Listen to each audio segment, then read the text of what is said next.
Et pour parler de cette fête du chrono, Christian Tessier nous a rejoint. Bonjour. Bonjour. Alors vous êtes donc le président de la fête du chrono. Les premières animations, elles ont débuté ici aux Herbiers des mardis, je crois. Tout ça, c'est piloté par le comité d'organisation, un comité d'organisation qui fête cette année ses 30 ans. Alors est-ce que la fête du chrono en 1985, ça ressemblait à ça ?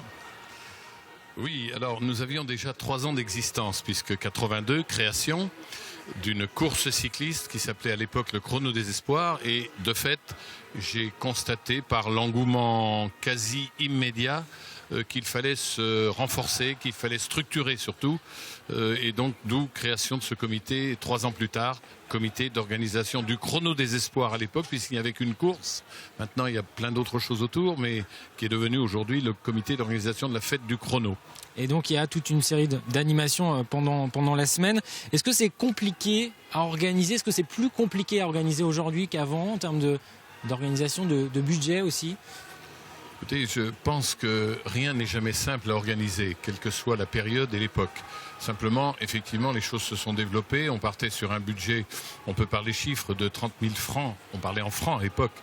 En 1982, nous sommes aujourd'hui, nous tournicotons autour de 600 000 euros, si je puis dire. Et donc, effectivement, j'ai envie de situer un petit peu l'évolution par des chiffres qui parlent d'eux-mêmes.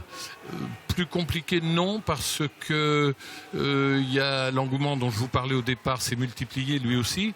Et aujourd'hui, il y a un soutien très important, ne serait-ce que par la présence des exposants de cette foire qui est née de la course cycliste, et aussi, bien sûr, de nombreux partenaires. Alors, l'événement phare, c'est le chrono des nations. Dimanche, il y aura 7 épreuves. Près de 240 coureurs, je crois, cette année. Alors précisément sur le programme course, il y a 241 noms et il y avait surtout 280 candidatures, puisqu'on a dû, force était de constater qu'on ne pouvait pas, en tout cas dans l'état d'esprit que nous sommes, c'est-à-dire avec les horaires actuels, sur une seule et même journée, nous avons atteint des chiffres records. On est passé quasiment de 200 à 240 en une seule année, c'est énorme. On a explosé les chiffres, on a essayé de gérer au mieux et il a fallu malgré tout, c'était un crève-cœur, laisser 35 coureurs à la maison.